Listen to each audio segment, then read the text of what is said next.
welcome to the Great Detectives of Old Time Radio. From Boise, Idaho, this is your host, Adam Graham. If you have a comment, email it to me, box13@greatdetectives.net.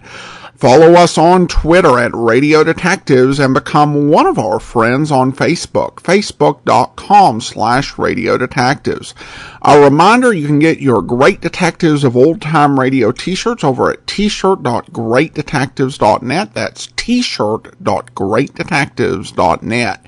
Well, now it's time for today's episode of yours truly, Johnny Dollar. The original air date, March the 10th, 1951, and the title is The Stanley Springs Matter. From Hollywood, it's time now for Edmund O'Brien as... Johnny Dollar. Mr. Dollar, my name is Ed Best. I'm in the investment department of the Financial Surety Company. Oh, sure, I've worked for the company. Yes, Bruce Hardwick told me about you. I have something I'd like to have you look into. What is it? Briefly, a few years ago, we bought controlling interest in the Stanley Springs Company, an organization in the Southwest that deals in cotton and a couple of gins. I just got a letter from out there to the effect that behind the scenes, the company is carrying on illegal traffic across the Mexican border. How close a check do you keep on the outfit? Our accountant goes out for a quarterly examination, and he certainly reported nothing suspicious, but we businessmen aren't trained to handle smuggling organizations. One does exist. Yeah, well, training is very seldom enough, but I'll come down this afternoon and talk it over with you.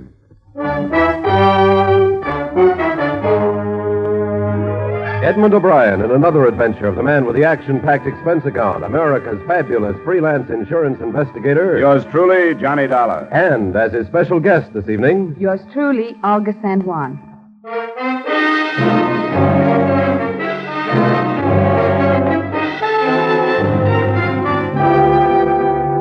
Expense account submitted by Special Investigator Johnny Dollar to Home Office Financial Surety Company, Hartford, Connecticut. The following is an accounting of expenditures during my investigation of the Stanley Springs matter. Expense account item 1, $1.75 cab fare from my apartment to Hartford's Insurance Row and the Financial Surety offices. Mr. Best? Come on in, Mr. Dollar. Happy to meet you. Bruce praised you quite highly. Oh? I know Bruce well enough to suspect he was selling me so he wouldn't have to take the trip himself. I doubt that. But be that as it may. Sit down. Thank you. Here's the letter I mentioned to you. Very brief. Unsigned. He's not generous with details, is he? No, nothing but a bald accusation. What did he call it? Illegal shipments? Yeah. What do you make of it? I don't know. Stanley Springs Stationery. Must be an employee. Maybe a crank. Yes, that had occurred to us. You have no reason to think that what he says is true, is that right? Good Lord, no. We'd had the faintest suspicions. We would have investigated them. Don't you think it'd be a good idea to turn the matter over to the federal people? After discussing it, we decided that it wouldn't be a good idea. At this time, there's not enough. Perhaps there's nothing behind the letter. We decided to carry out our own investigation first. Then, if there's basis, we'll turn to the federal agency. That was about it from the Hartford end. My only instruction was to keep secret, if possible, my identity and the investigation. Expense account item 2, $135 transportation. First by air, then by train, then by bus to Stanley Springs.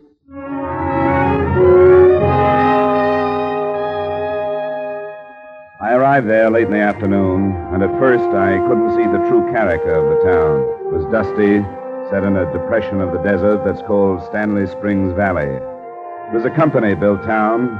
2 dirty street saloons, a few cafes, and stores made up the center of town. The rest was a cluster of identical white dwellings. There was only one small hotel, and I checked into it under the curious glance of a dark-haired girl who knocked on the door a few minutes after I'd gotten to my room. Ah, hello. Hello.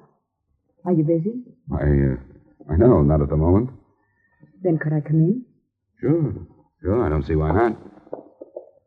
I'm not quite ready to receive visitors. I don't have anything to offer you but a cigarette. I don't want anything. I only wanted to talk to you. My name is Anne, and I live here in the hotel. We don't see many strangers here in Stanley Springs. Well, I'm that all right. So, Why are you here? taking a look at a lot of organizations like the Stanley Springs Company, I'm going to write an article for a textiles magazine. You are from the East? Yeah, New York. You? I lived in Denver before I came here. And I have been in Fort Worth, and Tucson, and Phoenix. Why do you want to write about the company? Well, I'm being paid to by a lot of men who own controlling interest in a lot of companies, and they're too fat and wealthy to come out themselves to find out how they earn their money. You don't like these men. I can take them or leave them alone. What do you do? I work in one of the clubs. Clubs? Isn't that a pretty fancy name for them? I know. They don't look like much in the daytime. But at night, you'll see. Mm-hmm. Does the company own these clubs? I think they sold them. That was before I came here. I take it I can drop my money on a craft table if I want to. Yes, there are games in all of them. Oh, but you aren't interested in that. And I'm talking too much. Do you want me to go? No, of course not. I'm glad you came. Then so am I. It's good to have someone new to talk to.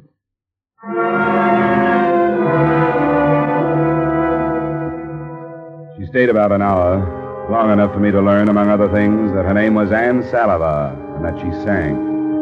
It seemed to me then that she, as well as I, was leaving things unsaid. And I wondered if a warm, friendly, and seemingly honest approach wouldn't be a good method of learning why any stranger dropped into Stanley Springs.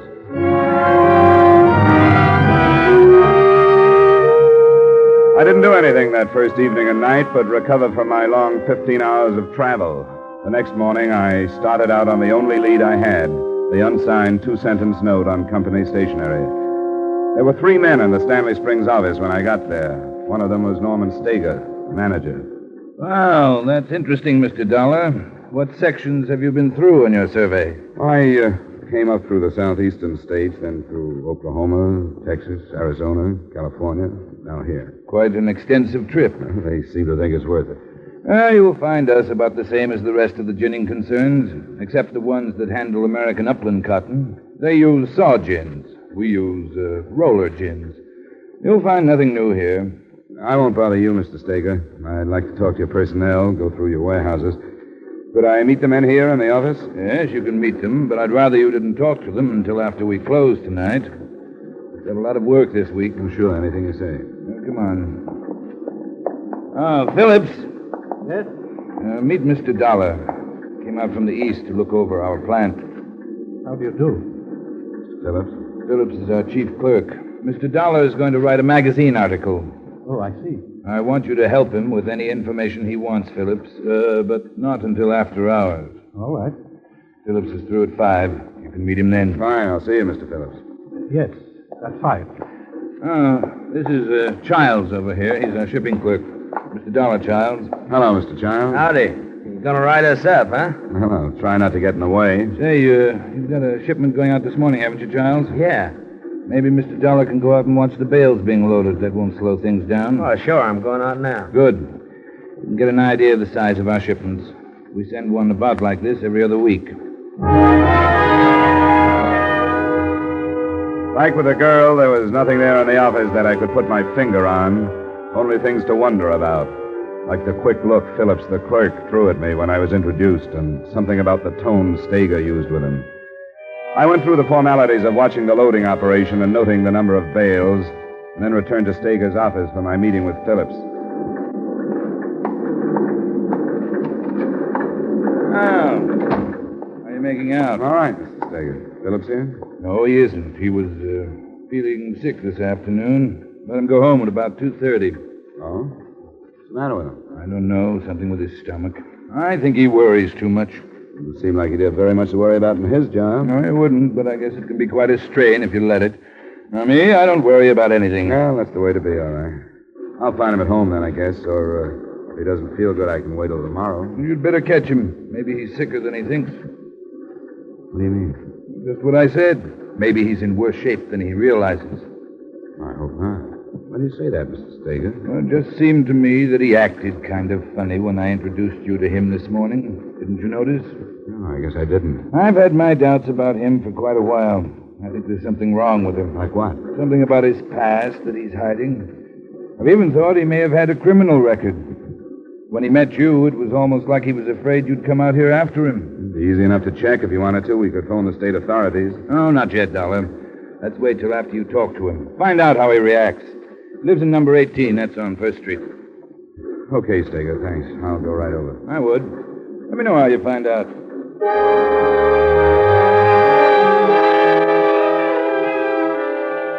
I was almost positive then who'd written the note, and that there was something behind it. I banged on the door of number 18 for a reasonable length of time and then forced my way in. Phillips wasn't there, and according to some unwashed dishes, hadn't been there since breakfast. I found only one thing that pointed someplace, a photograph of the girl, Ann Salala.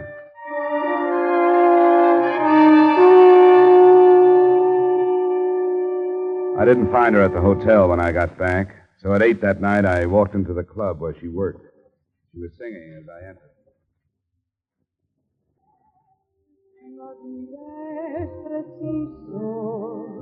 Saber esperar y callar, para al cabo arrancar lo que siempre anhela el corazón. No te importe saber que mi boca besar una boca otra vez, pues no hay huellas que existen, recuerdos que no borres tú. Tu cariño me ha traído un algo, no sé qué, que no deja que mis ojos miren más que hacia ti.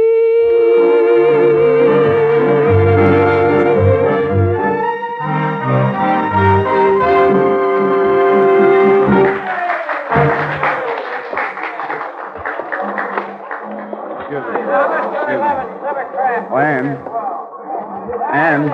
Johnny. Oh, I'm glad you came. You didn't last I night. want to talk with you, Ann. Is there any place we can go? What's the matter? I want to talk to you about Irving Phillips. Why? I had an appointment with him at 5. I can't find him. Where can we talk? I don't want to talk to you. Why not?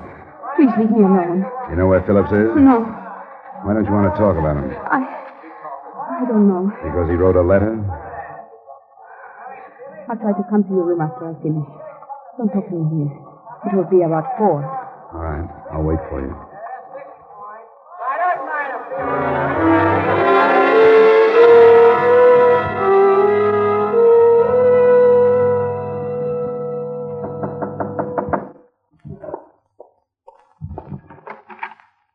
You did come.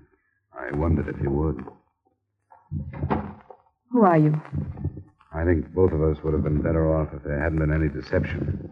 You came to my room yesterday because you were expecting somebody to show up from the east. Isn't that right? Who are you really, Johnny? Who did Phillips write the letter to? You were sent here by the owners of the company? Yes, that's right. The letter got there then. We didn't know if it had been mailed. It got there. They were following Irving, and he was sure they saw him give the letter to the man. They asked him about it, and he told them he hadn't. He gave it to somebody else because he couldn't mail it himself? They were following him. And this stuff about traffic across the border is true, huh? Yes. Why did Phillips write the letter? He wanted to leave Stanley Springs, but they wouldn't let him. Because he knew about the smuggling. Yes.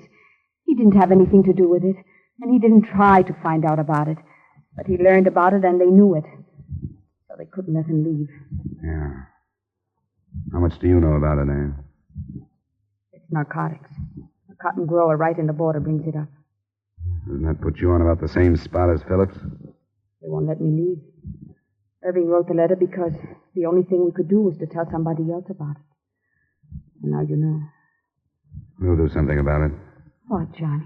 I'm going to get word out. I'm going to call the nearest Treasury Department office.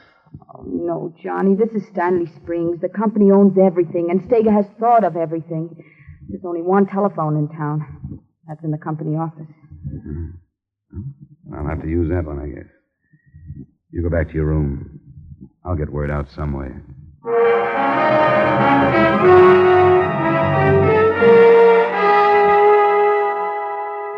was pretty obvious that I wasn't going to get word out. It was 4:30 in the morning when I left the hotel, but two men were waiting for me in the street. Hey, Dollar. Huh? Oh, it's you, Childs. You up early or late? I could ask the same thing of you. You get a lot of information from Phillips for that article you're writing? I think you know more about Phillips than I do.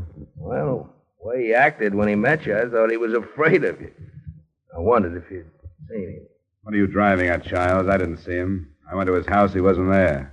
He wasn't? Well, that's funny. I saw him go in about 8:30 and 9 last night. Maybe I ought to try again. Yeah, I guess so. You know, you can't start too early in Stanley Springs. Thanks for the tip. I'll go right over.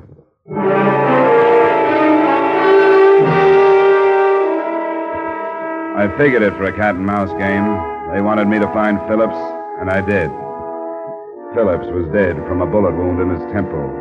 The .38 revolver was still held in his right hand.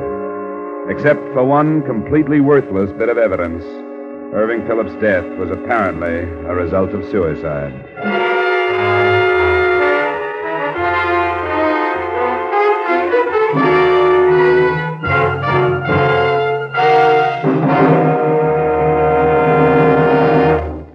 We will return you to the second act of yours truly, Johnny Dollar, in just a moment. There have been some changes made, and it's faster, it's funnier, it's got new life and a brand new punch because Jan Murray's taken over. What show is this? Why, CBS's Saturday night musical quiz, Sing It Again. That hour of melody, mirth, and money that's heard on most of these same CBS stations. Yes, Jan Murray is your new host. Alan Dale, Judy Lynn, the Riddlers, and Ray Block are your music makers. And there are still loads and loads of cash for identifying the phantom voice. Be sure to hear the new Sing It Again, starring Jan Murray, tonight on CBS. Now, with our star Edmund O'Brien, we return you to the second act of yours truly, Johnny Dollar.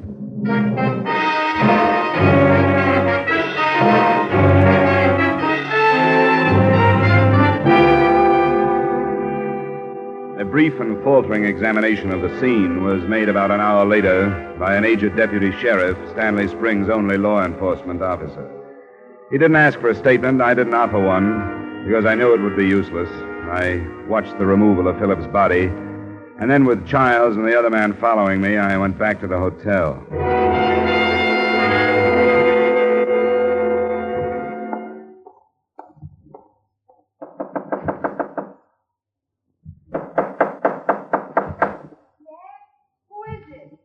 Johnny, I have to see you.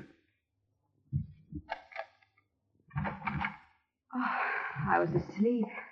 I didn't think I could sleep. I don't know what he meant to you, but I don't have time to pull any punches. Phillips is dead. I thought he would be. Because they didn't want him to talk to me. Here's the key to my room. I want you to get out of this one. Stay in mine. Don't answer if anybody knocks. Don't say anything. All right, Johnny. What about you? I'll be all right. I'll get back to you as fast as I can.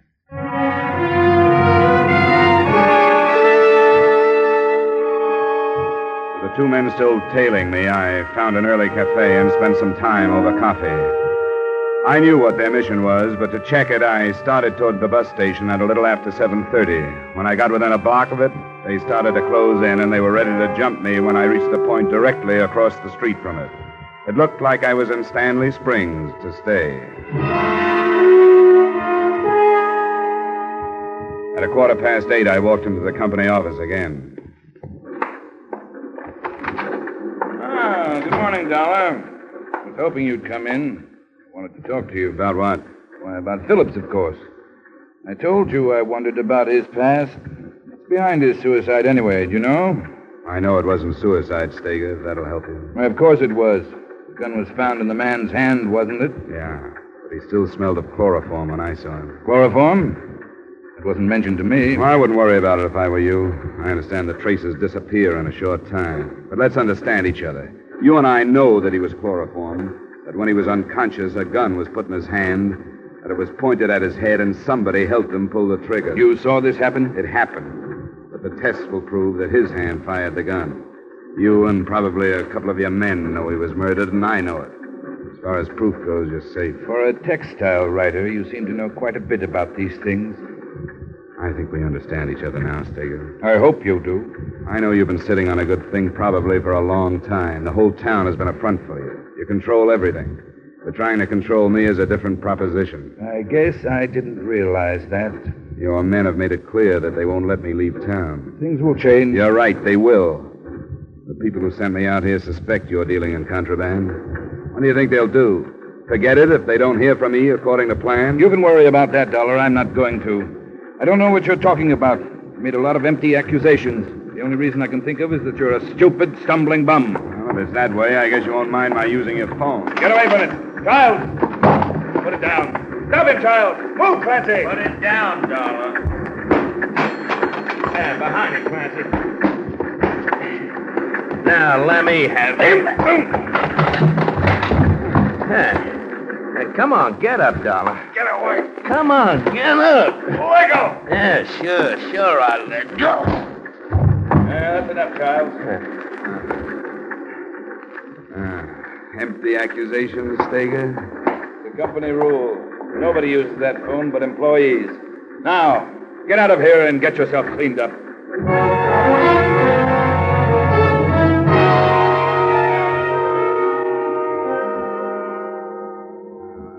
Conceit of the man that's worst of all, Anne. He's been toying with me ever since I got here, leading me around, showing me the murder he committed because he knows he'll get away with it. Oh, please sit down, Johnny, so I can put something on your face. I know what he's doing, and I can't stop him. I think this will hurt. Is it very bad? Sorry. He's going to hold me here until he gets rid of the narcotics evidence.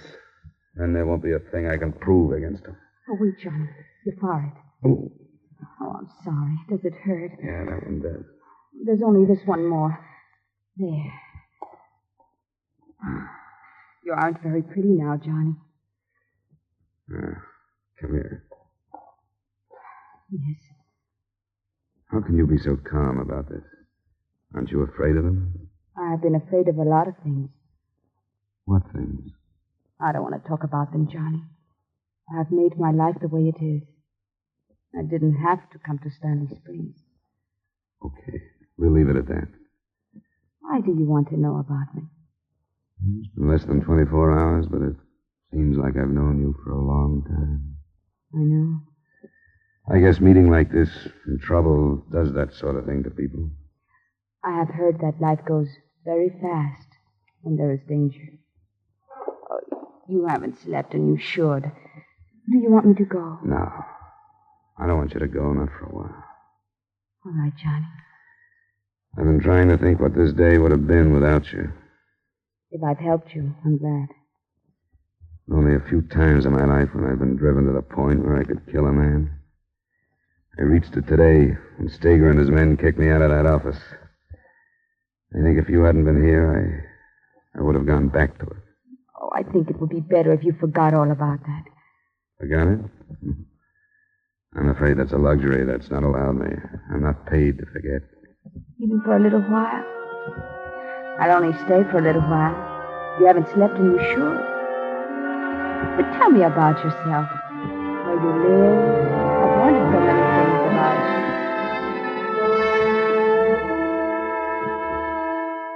That was the last time I saw Anne Salivar. She stayed an hour, maybe less. When she'd gone, I slept.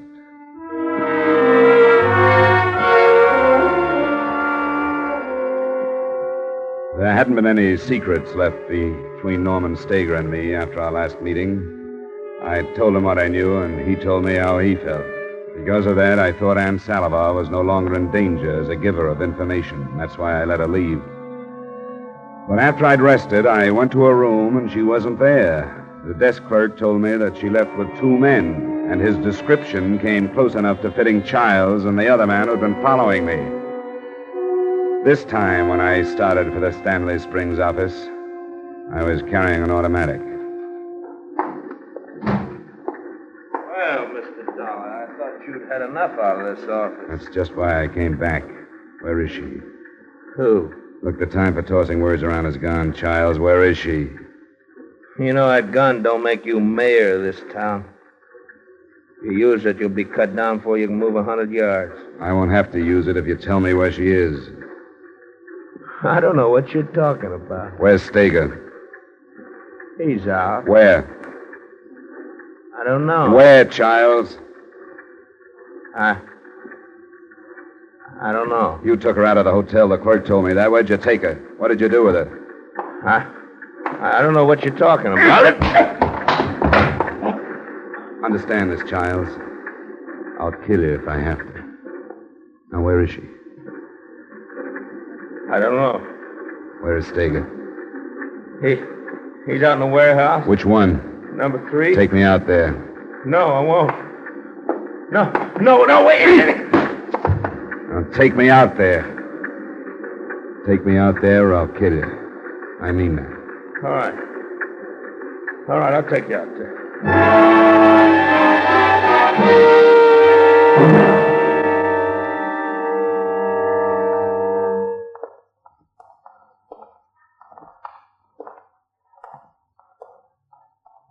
Where, Childs? He said he was coming here. Don't play with me. Don't tell me anything but the truth. I'm not. He said he was coming here. Steger! That you, Childs? Yeah. What do you want? It's Dollar. Where is he? I'm here, Steger.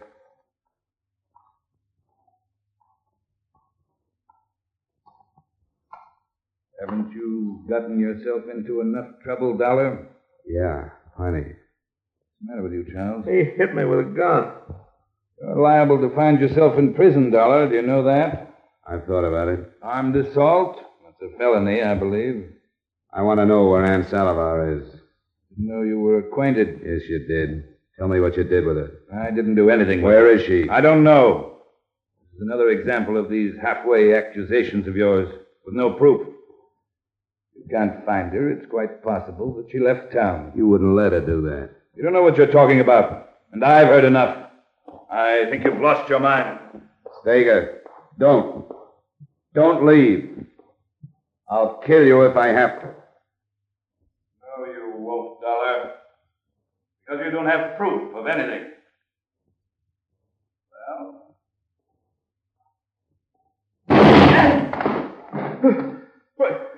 Oh, you killed him. What's the matter? You crazy? You killed Steger. No, I didn't. But you might not be so lucky. So don't do anything I don't tell you to do. No, I won't. I won't do nothing. What do you want from me?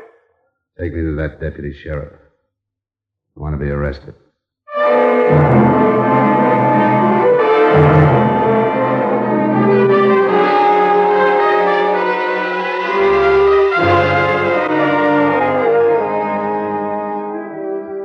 Expense account item 3, $100 retainer for a lawyer in Farmington, the county seat. Ann Salivar was found in the building where she was being held, and she was released. The rest of it is up to the Treasury men who moved into Stanley Springs after I gave them my statement. Remarks? I won't total this account at the moment as I'm mailing it from the county jail, where I'm being held on the charge of assault with intent to kill. The word is that I'll be freed on the grounds that my assault was justifiable, since it was the only way to stop a man of Norman Steger's power. So I hope to see you soon. Yours truly, Johnny Dollar.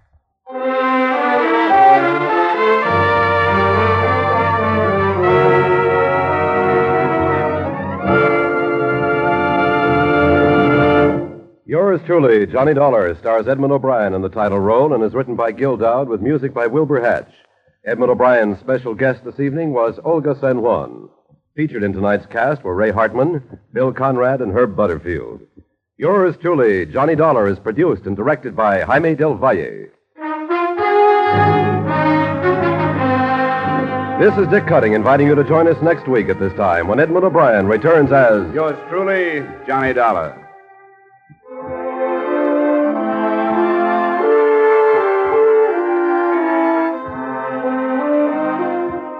Since the fighting began in Korea, prices have been mounting throughout the country. The cost of living today is at an all-time high, and under pressure will rise still higher. We can protect ourselves, our families, and our country against dangerous inflation if each of us will resolve to pay no more than fair prices, to watch for repeated price rises, to buy only what we need, and to refrain from hoarding at the expense of our neighbors and our country. Fight inflation by following those simple rules. Stay tuned now for Von Monroe's Caravan, which follows immediately over most of these same CBS stations.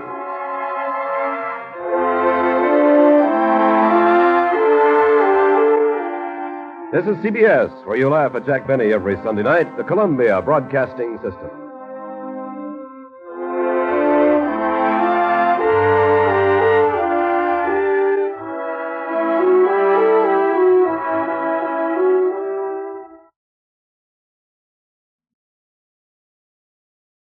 Welcome back. You know, between this episode and the Yankee Pride matter, you really want to stand back from someone when they make the statement to Edmund O'Brien's version of Johnny Dollar. Oh, come on, you won't actually shoot me, because he really will. And of course, he gets released and is not prosecuted under the legal doctrine of, well, what you gonna do? It's not quite as accepted in law today as you might expect. Now, this episode features Olga San Juan, who was actually married to Edmund O'Brien at the time. And I think that this is about the fifth or sixth time that real-life spouses have appeared in these stories. Frank Lovejoy had Joan Banks, who was his wife, frequently on Nightbeat. June Allison guest starred on an episode of Richard Diamond. Dorothy Kilgarren appeared in an episode of Boston Blackie with her husband Richard Colmer, the star. Dick Powell was co-star in Miss Pinkerton Incorporated with his earlier wife, Joan Blondell. And then, of course, we had Stand By for Crime with Adele Jurgens, Glenn Langan's real-life wife, playing his secretary, Carol Curtis, for the entirety of the U.S. run of the series. Well, now it's time to thank our Patreon supporter of the day. And I want to thank David. David's been one of our Patreon supporters since August 2017, currently supporting us at the Shamus level of $4 or more per month. Thanks so much for your support. Well, that will do it for today. Join us back here tomorrow for T-Man. Next Friday, we'll be back with another episode of yours truly, Johnny Dollar. And then next Saturday, we'll be getting into indictment. In the meantime, send your comments to box13 at greatdetectives.net. Follow us on Twitter at Radio Detectives and become one of our friends on Facebook, facebook.com/Radio Detectives. From Boise, Idaho, this is your host, Adam Graham, signing off.